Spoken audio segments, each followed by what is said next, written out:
ಕಾಂಗ್ರೆಸ್ ಹಾಗೂ ಬಿಜೆಪಿಯ ನಡುವೆ ಪೋಸ್ಟ್ ವಾರು ದಿನದೇ ದಿನಕ್ಕೆ ಹೆಚ್ಚಾಗ್ತಿರುವಂಥದ್ದು. ಸದ್ಯ ಇವತ್ತು ಕಾಂಗ್ರೆಸ್ ಏನು ಬಿಜೆಪಿಯ ವಿರುದ್ಧ ಪ್ರಧಾನಮಂತ್ರಿ ನರೇಂದ್ರ ಮೋದಿ ಆಗಿರ್ಬೋದು ಅಥವಾ ಬಿಜೆಪಿ ರಾಜ್ಯಾಧ್ಯಕ್ಷ BY ವಿಜೇಂದ್ರ ಅವರ ವಿರುದ್ಧ ಏನೋ ಪೋಸ್ಟನ್ನು ಕೂಡ ಅವಹೇಳನಕಾರಿ ಪೋಸ್ಟನ್ನು ಪೋಸ್ಟ್ ಮಾಡಲಾಗಿತ್ತು.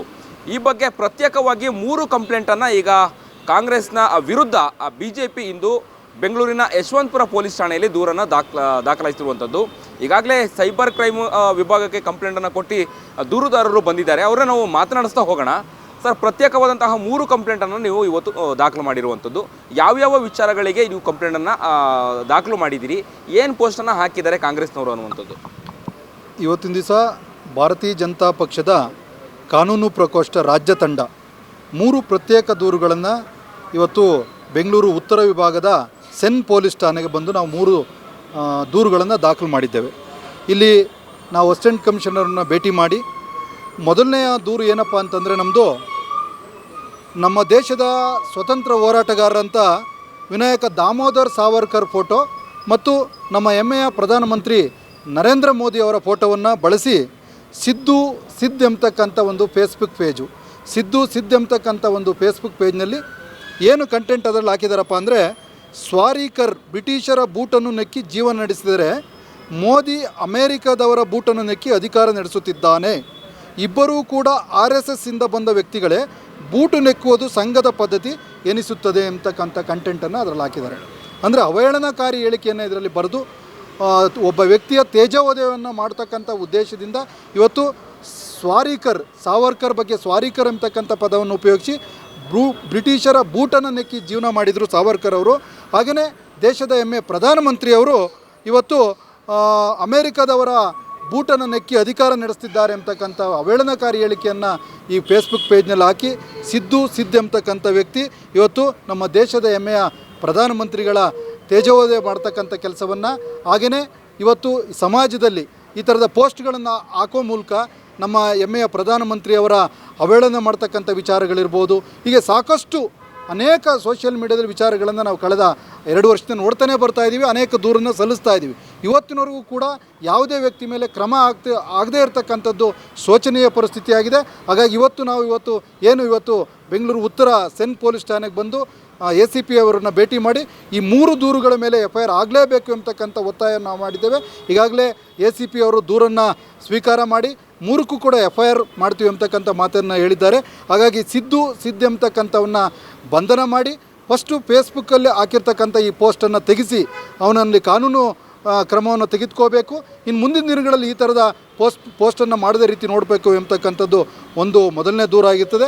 ನಾನು ಅಂತ ಹೇಳಿದೆಯಲ್ಲ, ಇವರು ಯಾರು, ಖಾಸಗಿ ವ್ಯಕ್ತಿನ ಅಥವಾ ಕಾಂಗ್ರೆಸ್ ಕಾರ್ಯಕರ್ತರನ್ನ ಅಥವಾ ಏನು ಅನ್ನುವಂಥ ಈ ಹಿನ್ನೆಲೆಯ ಬಗ್ಗೆ ಏನಾದರೂ ನೀವು ತಿಳ್ಕೊಂಡಿದ್ದೀರಾ ಅಥವಾ ದೂರನ್ನು ಕೊಡುವಾಗ ಏನಂತ ಹೇಳಿ ದೂರನ್ನು ಕೊಟ್ರಿ? ಇಲ್ಲ, ಏನಂತಂದರೆ ನಾವು ನಿನ್ನೆ BJP ಕಚೇರಿಗೆ ಒಂದು ಸಭೆ ಅಟೆಂಡ್ ಮಾಡಲಿಕ್ಕೆ ಬಂದಂಥ ಸಂದರ್ಭದಲ್ಲಿ ನಮ್ಮ ಫೋನಲ್ಲಿ ಫೇಸ್ಬುಕ್ ಸೋಷಿಯಲ್ ಮೀಡಿಯಾದಲ್ಲಿ ಸಾಮಾಜಿಕ ಜಾಲತಾಣವನ್ನು ನೋಡ್ತಿರ್ತಕ್ಕಂಥ ಸಂದರ್ಭದಲ್ಲಿ ಇದು ನಮಗೆ ಕಾಣಿಸ್ತು.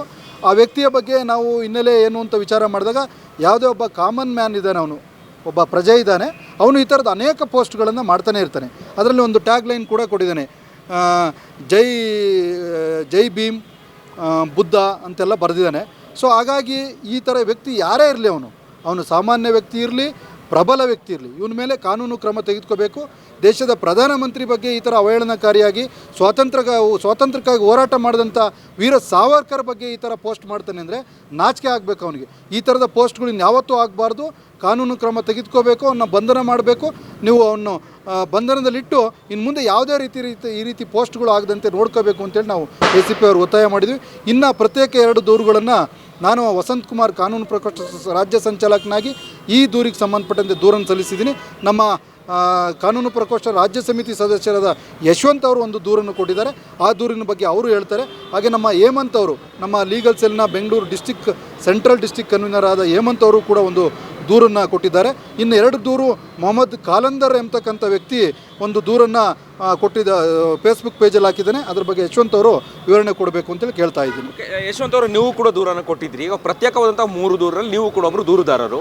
ನೀವು ಏನಂತ ಹೇಳಿ ದೂರನ್ನು ಕೊಟ್ಟಿದ್ರಿ? ದೂರಲ್ಲಿ ಏನೆಲ್ಲ ಉಲ್ಲೇಖ ಮಾಡಲಾಗಿದೆ? ACP ಅವರು ಏನು ಹೇಳಿದರು? ಈ ನಾನು ಕೊಟ್ಟಿರೋಂಥ ದೂರು ಕರ್ನಾಟಕ ಪ್ರದೇಶ ಯೂತ್ ಕಾಂಗ್ರೆಸ್ ಒಂದು ಅಫಿಷಿಯಲ್ ಪೇಜ್ ಮೇಲೆ ಕೊಟ್ಟಿದ್ದೀವಿ ನಾವು ಕಂಪ್ಲೇಂಟ್. 12ನೇ ತಾರೀಕು ಏನಾಗಿದೆ, ಇದರಲ್ಲಿ ನಮ್ಮ ರಾಜ್ಯಾಧ್ಯಕ್ಷ ಯುಜೇಂದ್ರ ಯಡಿಯೂರಪ್ಪ ಅವರು ಸಂಬಂಧಪಟ್ಟಂತೆ ಅವಾಚ್ಯವಾಗಿ ಬರೆದು ಒಂದು ಅದರ ಹಿಂದುಗಡೆ ಫೋಟೋದಲ್ಲಿ ನಿರ್ಮಿತ ಫೋಟೋವನ್ನು ಹಾಕಿ ಅವರ ಬ್ಯಾಕ್ ಡ್ರಾಪ್ನಲ್ಲಿ ನಮ್ಮ ನೆಚ್ಚಿನ ಪ್ರಧಾನಿ ನರೇಂದ್ರ ಮೋದಿ ಅವರಿಗೆ ಮತ್ತು ಯಡಿಯೂರಪ್ಪನವ್ರನ್ನ ಫೋಟೋಗಳನ್ನ ಮಾರ್ಕ್ ಮಾಡಿ ವ್ಯಂಗ್ಯವಾಗಿ ಚಿತ್ರಿಸಿ ವಿಜಯೇಂದ್ರ ಯಡಿಯೂರಪ್ಪ ಅವ್ರ ಮೇಲೆ ಮತ್ತು ಯಡಿಯೂರಪ್ಪನವ್ರ ಮೇಲೆ ಅವಾಚ್ಯವಾಗಿ ಶಬ್ದಗಳನ್ನ ಪದಪ್ರಯೋಗ ಮಾಡಿ ಅವ್ರನ್ನ ನಿಂದಿಸುವಂತಹ ಒಂದು ಕೆಲಸಕ್ಕೆ ಯೂತ್ ಕಾಂಗ್ರೆಸ್ ಅಂತ ಒಂದು ಅಧಿಕೃತ ಪೇಜು ನೀಚ ಮಟ್ಟಕ್ಕೆ ಇಳಿದಿದ್ದ ಬಗ್ಗೆ ನಾವು ದೂರನ್ನು ಕೊಟ್ಟಿದ್ದೀವಿ. ACP ಸಾಹೇಬರು ಅದ್ರ ಬಗ್ಗೆ ತೀವ್ರ ಕಠಿಣ ಕ್ರಮ ಕೈಗೊಳ್ತೀವಿ ಅಂತ ಭರವಸೆಯನ್ನು ನೀಡಿದರೆ ಈ ಸರ್ಕಾರದ ಮೇಲೆ ನಮಗೆ ವಿಶ್ವಾಸ ಇಲ್ಲದಿದ್ದರೂ ಕೂಡ ಪೊಲೀಸ್ ಇಲಾಖೆ ಮೇಲೆ ಅಪಾರವಾದಂಥ ಗೌರವ ಇರೋದ್ರಿಂದ ACP ಸಾಹೇಬ್ರು ನಾವು ವಿನಂತಿ ಮಾಡಿದ್ದೀವಿ, ಕಠಿಣ ಕ್ರಮ ಕೈಗೊಳಿಸೋಕ್ಕೆ ಆಗ್ರಹಿಸಿದ್ದೀವಿ. ಈ ಒಂದು ಯೂತ್ ಕಾಂಗ್ರೆಸ್ ಅಂತ ಅಫಿಷಿಯಲ್ ಪೇಜು ಈ ಒಂದು ನೀಚ ಮಟ್ಟಕ್ಕೆ ಇಳಿಬಾರ್ದಾಗಿತ್ತು, ಈ ಒಂದು ಪದಪ್ರಯೋಗ ಮಾಡೋದ್ರ ಮುಖಾಂತರ ಇಳಿಬಾರ್ದಾಗಿತ್ತು ಅಂತ ನಮ್ಮದು ಖಂಡನೆ ಆಗಿದೆ. ಇದಕ್ಕೆ ನಾವು BJP ಕಾನೂನು ಘಟಕ ತೀವ್ರವಾಗಿ ಖಂಡಿಸುತ್ತೆ. ACP ಅವರು ಹೇಳಿದ್ರ ಬಗ್ಗೆ ನಮಗೆ ನಂಬಿಕೆ ಇದೆ, ತೀವ್ರ ಕಾನೂನು ಕ್ರಮ ಕೈಗೊಳ್ಳುತ್ತಾನೆ ಅಂತ. ಈ ಅಫಿಷಿಯಲ್ ಪೇಜ್ ಅಡ್ಮಿನ್ನ ಮತ್ತು IT ಸೆಲ್ ಅಡ್ಮಿನ್ ಮೇಲೆ ಕೇಸ್ ದಾಖಲಿಸಿ ಅವ್ರನ್ನ ಬಂಧಿಸಬೇಕು ಅಂತ ನಮ್ಮ ಆಗ್ರಹ ಇದೆ. ಅದ್ರ ಬಗ್ಗೆ ಪೂರ್ವಕವಾಗಿ ಸ್ಪಂದಿಸಿದರೆ ಮುಂದೆ ನೋಡೋಣ. ಇದು ಇಲ್ಲ ಅಂದರೆ ನಾವು ಇಲ್ಲಿ ಕಾನೂನು ಘಟಕದಿಂದ ಇದ್ರ ಮೇಲೆ ಕಾನೂನು ಕ್ರಮ ಕೈಗೊಂಡು ಮುಂದುವರಿಸ್ತೀವಿ ಅಂತ ನಾವು ಈ ಸಂದರ್ಭದಲ್ಲಿ ಹೇಳಕ್ಕೆ ಇಷ್ಟಪಡ್ತೀವಿ. ಓಕೆ, ಇದಿಷ್ಟು ದೂರನ್ನು ನೀಡಿದಂತಹ ದೂರುದಾರರ ಮಾತಾಗಿತ್ತು. ಹಾಗೆ ಇನ್ನೊಬ್ಬ ದೂರುದಾರರಿದ್ದಾರೆ, ಅವ್ರನ್ನೇ ನಾವು ಮಾತನಾಡಿಸೋಗೋಣ. ಸರ್, ನೀವು ಯಾವ ವಿಚಾರವಾಗಿ ಕಂಪ್ಲೇಂಟನ್ನು ಕೊಟ್ಟಿದ್ದೀರಿ? ಈಗಾಗಲೇ ಪ್ರತ್ಯೇಕವಾದಂತಹ 3 ಕಂಪ್ಲೇಂಟಲ್ಲಿ ನಿಮ್ಮ ಕಂಪ್ಲೇಂಟ್ ಏನು, ನೀವು ಏನಂತ ಮಾತಾಡಿದ್ರಿ ACP ಅವ್ರ ಹತ್ರ? ದೂರಿನಲ್ಲಿ ಏನೆಲ್ಲ ಉಲ್ಲೇಖ ಮಾಡಲಾಗಿದೆ?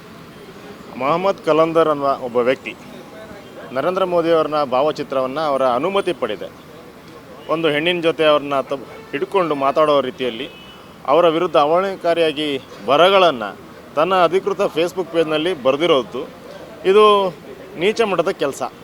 ಹಾಗಾಗಿ ಕಾನೂನು ಪ್ರಕೋಷ್ಠ ಮತ್ತು BJP ಇದನ್ನು ತೀವ್ರವಾಗಿ ಖಂಡಿಸುತ್ತೆ. ಹಾಗಾಗಿ ಆತನ ವಿರುದ್ಧ ಆತನ ಪೇಜನ್ನು ನೋಡಿದಾಗ ಪೂರ್ತಿ BJP ಮತ್ತು ಸಂಘಗಳು ಮತ್ತು ಧರ್ಮದ ವಿರುದ್ಧ ಹೆಚ್ಚಾಗಿ ವಿರುದ್ಧವಾಗಿ ಬರೆದಂಥ ಹೇಳಿಕೆಗಳು ತುಂಬಗಳಿದೆ. ಹಾಗಾಗಿ ಆತನ ವಿರುದ್ಧ ಸೂಕ್ತ ಕಾನೂನು ಕ್ರಮ ಕೈಗೊಂಡು ಅದನ್ನು ಕೂಡಲೇ ಬಂಧಿಸಬೇಕು ಹಾಗೂ ಮುಂದಿನ ಕಾನೂನು ಕ್ರಮ ಕೈಗೊಳ್ಳಬೇಕು ಅಂತ ಹೇಳಿದ್ದೀವಿ. ಠಾಣಾಧಿಕಾರಿಗಳು ಸೂಕ್ತವಾಗಿ ಸ್ಪಂದಿಸಿದ್ದಾರೆ. ಆತನ ವಿರುದ್ಧ ಕೂಡಲೇ FIR ಕೂಡ ದಾಖಲಾಗುತ್ತೆ ಅಂತ ಹೇಳಿ ಭರವಸೆ ಕೊಡ್ತೀವಿ. Yes, okay sir. ಈಗ ಅಧಿಕೃತವಾಗಿ ಈಗ ನೀವು ಯಶವಂತಪುರದ ಸೈಬರ್ ಕ್ರೈಮ್ ವಿಭಾಗಕ್ಕೆ ನೀವು ದೂರನ್ನು ಕೊಟ್ಟಿದ್ದೀರಿ. ಮುಂದಿನ ಕಾನೂನು ಹೋರಾಟ ಹೇಗೆ ಅನ್ನುವಂಥದ್ದು? ಯಾಕಂತ ಹೇಳಿದ್ರೆ ಈ ಹಿಂದೆಯಿಂದನೂ ಕೂಡ ನಾವು ನೋಡ್ತಾ ಇದ್ದೀವಿ, ಬ್ಯಾನರು ಹಾಗೆ ಸೋಷಿಯಲ್ ಮೀಡಿಯಾದಲ್ಲಿ ಪೋಸ್ಟ್ ವಾರ್ಗಳು ಕೂಡ ಆಗ್ತಾ ಇತ್ತು. ನೆಕ್ಸ್ಟ್ ಇದು ಕಡಿವಾಣ ಹಾಕಬೇಕು ಅನ್ನುವಂಥದ್ರೆ ಹೇಗೆ ಅನ್ನುವಂಥದ್ದು? ಈ ರೀತಿಯಾದಂತಹ ಕಿಡಿಗೇಡಿಗಳಿಗೆ ಯಾವ ರೀತಿಯಾದಂಥ ಕಡಿವಾಣ ಬೀಳಬೇಕು, ಕಡಿವಾಣ ಹಾಕಬೇಕು? ಇಲ್ಲ, ಇವತ್ತಿನ ದಿವಸ ನಾವು ದೂರು ಕೊಡೋಕ್ಕೆ ಹೋದಂಥ ಸಂದರ್ಭದಲ್ಲಿ ನಮಗೂ ACP ಅವ್ರಿಗೂ ಸ್ವಲ್ಪ ಘರ್ಷಣೆನೂ ಕೂಡ ಆಯಿತು. ನಾವು ಎಲ್ಲ ಕಾನೂನು ಪ್ರಕೋಷ್ಠದ ಹೈಕೋರ್ಟ್, ಸೆಷನ್ ಕೋರ್ಟಲ್ಲಿ ಪ್ರಾಕ್ಟೀಸ್ ಮಾಡೋಂಥ ವಕೀಲರೆಲ್ಲ ಹೋದಾಗ ನಾವೊಂದು 10-12 ಜನ ಇದ್ದು, ಪ್ರತ್ಯೇಕ ದೂರುಗಳಾಗಿದ್ದು. ಹೋದಾಗ ಇಷ್ಟೊಂದು ಜನ ಬಂದರೆ ನನಗೆ ಇಮ್ಯುಲೇಷನ್ ಆಗುತ್ತೆ, ನೀವು ಯಾರು ಇಬ್ಬರು ಕೂತ್ಕೊಳ್ಳಿ ಒಳಗಡೆ, ಚೇರ್ಸ್ ಇಲ್ಲ ಅನ್ನೋಂಥ ಮಾತನ್ನು ಹೇಳಿದರು. ನಾವು ಭಾಳ ಸೀರಿಯಸ್ಸಾಗಿ ಹೇಳಿದ್ವಿ. ಸರ್, ನಾವ್ಯಾರೂ ಕೂಡ ನಾವೇನೋ ಒಂದು ಕಡೆ ಸುಮ್ಮನೆ ಒಂದು ದೂರು ಕೊಟ್ಟು ಹೋಗಕ್ಕೆ ಬಂದಿಲ್ಲ. ಇದು ಹೆಮ್ಮೆಯ ದೇಶದ ಪ್ರಧಾನಮಂತ್ರಿ ಮೇಲೆ ಮಾಡಿರ್ತಕ್ಕಂಥ ಅಲಿಗೇಷನ್ನು. ಹಾಗಾಗಿ ಸೀರಿಯಸ್ ಅಲಿಗೇಷನ್ ಇದೆ ಇದರಲ್ಲಿ. ದಯಮಾಡಿ ನೀವು ಈ ಥರ ಎಲ್ಲ ಹೇಳ್ಬೇಡಿ. ನಿಮಗೆ ಸಮಯ ಇಲ್ಲ ಅಂತಂದರೆ ದೂರು ತೊಗೋಬೇಡಿ, ನಾವು ಬೇರೆ ಮೇಲಧಿಕಾರಿಗೆ ಹೋಗ್ತೀವಿ, ಇಲ್ಲ ನಾವು ಕೋರ್ಟಲ್ಲಿ ಕಾನೂನು ಹೋರಾಟ ಮಾಡ್ತೀವಿ ಅಂದಾಗ ಅವರೆಲ್ಲರೂ ಸಮಾಧಾನವಾಗಿ ಕೂರಿಸಿ ಎಲ್ಲ ಕಂಪ್ಲೇಂಟನ್ನು 15 ನಿಮಿಷ ವಿಚಾರ ಮಾಡಿ 3 ಕಂಪ್ಲೇಂಟ್ ಬಗ್ಗೆ ಪರಿಶೀಲನೆ ಮಾಡಿದ್ದಾರೆ. 2 ಕಂಪ್ಲೇಂಟ್ ಈಗಾಗಲೇ ದೇಶದ ಪ್ರಧಾನಮಂತ್ರಿ ಮೇಲೆ ಏನು ಪೋಸ್ಟ್ ಮಾಡಿದ್ದಾರೆ ಮೊಹಮ್ಮದ್ ಕಲಂದರ್ ಅವರು ಮತ್ತು ಸಿದ್ದು ಅವರು ಏನು ಪೋಸ್ಟ್ ಮಾಡಿದ್ದಾರೆ, 2 ವಿಚಾರಕ್ಕೆ ಇಮಿಡಿಯೇಟ್ FIR ಮಾಡಲಿಕ್ಕೆ ಈಗಾಗಲೇ ಅವ್ರ ಅಧಿಕಾರಿಗಳಿಗೆ ಹೇಳಿದರು. ಇನ್ನೊಂದು ಏನು ಯೂತ್ ಕಾಂಗ್ರೆಸ್ ಅವ್ರು ಪೋಸ್ಟ್ ಮಾಡಿದ್ದಾರೆ, ವಿಜೇಂದ್ರ ಅವ್ರ ಮೇಲೆ ಪೋಸ್ಟ್ ಮಾಡಿರ್ತಕ್ಕಂಥ ವಿಚಾರಕ್ಕೆ ಅದನ್ನು ಅವರು ಪರಿಶೀಲನೆ ಮಾಡ್ತಾ ಇದ್ದಾರೆ. ಅದ್ರ ಮೇಲೂ ದೂರು ತೊಗೋಬೇಕು, ನೀವು FIR ಮಾಡಲೇಬೇಕು ಅಂತ ಹೇಳಿದ್ವಿ. 3ಕ್ಕೂ ಕೂಡ FIR ಮಾಡ್ಕೊಂಡೆ ನಾವು ಇವತ್ತು ಹೋಗ್ತೀವಿ. ಈ ಥರದ್ದು ಮರುಕಳಿಸ್ತಾ ಇದೆ. ಇನ್ನು ಮುಂದೆ ನಾವು ಕಾನೂನು ಹೋರಾಟ ಮಾಡೇ ಮಾಡ್ತೀವಿ. ಇವತ್ತು ಸರ್ಕಾರ ಇರೋದ್ರಿಂದ, ಇವತ್ತು ರಾಜ್ಯದಲ್ಲಿ ಕಾಂಗ್ರೆಸ್ ಸರ್ಕಾರದಿಂದ ದಮನ ಮಾಡ್ತಕ್ಕಂಥ ಕೆಲಸವನ್ನು ಮಾಡ್ತಾ ಇದೆ. ಇವತ್ತು ನಮ್ಮ ಕಾರ್ಯಕರ್ತರ ಮೇಲೆ FIR ಹಾಕ್ತಾರೆ. ಅವ್ರು ಏನು ಮಾಡಿದ್ರು ಕೂಡ FIR ಆಗ್ತಾಯಿಲ್ಲ. ಇವತ್ತು ಸೋಷಿಯಲ್ ಮೀಡಿಯಾದಲ್ಲಿ ನಮ್ಮ ಕಾರ್ಯಕರ್ತರು ಒಂದು ಪೋಸ್ಟ್ ಮಾಡಿರೋ ಅದ್ರ ಮೇಲೆ FIR ಆಗುತ್ತೆ, ಇಲ್ಲ ಒಂದು ಕಡೆ ಒಂದು ಬ್ಯಾನರ್ ವಿಚಾರಕ್ಕೆ ನಮ್ಮ ಮೇಲೆ FIR ಆಗುತ್ತೆ. ಈ ಥರದ ಅನೇಕ ವಿಚಾರಗಳು ಮರುಕಳಿಸ್ತಾ ಇದ್ದಾವೆ. ಇನ್ನು ಮುಂದೆ ನಾವು ಕಾನೂನು ಹೋರಾಟವನ್ನು ಮಾಡ್ತಾ ಇರ್ತೀವಿ. ಯಾವುದೇ ಕಾರಣಕ್ಕೂ ನಾವು ಇನ್ನು ಕಾನೂನು ಹೋರಾಟವನ್ನು ನಿಲ್ಲಿಸೋದಿಲ್ಲ. ಸರ್ಕಾರದ ವಿರುದ್ಧ ನಮ್ಮ ಹೋರಾಟ ಪ್ರತಿನಿತ್ಯ ಇದ್ದೇ ಇರ್ತದೆ ಅಂತಕ್ಕಂಥ ಮಾತನ್ನು ಈ ಸಂದರ್ಭದಲ್ಲಿ ಹೇಳಿಕ್ಕೆ ಬಳಸ್ತೀನಿ.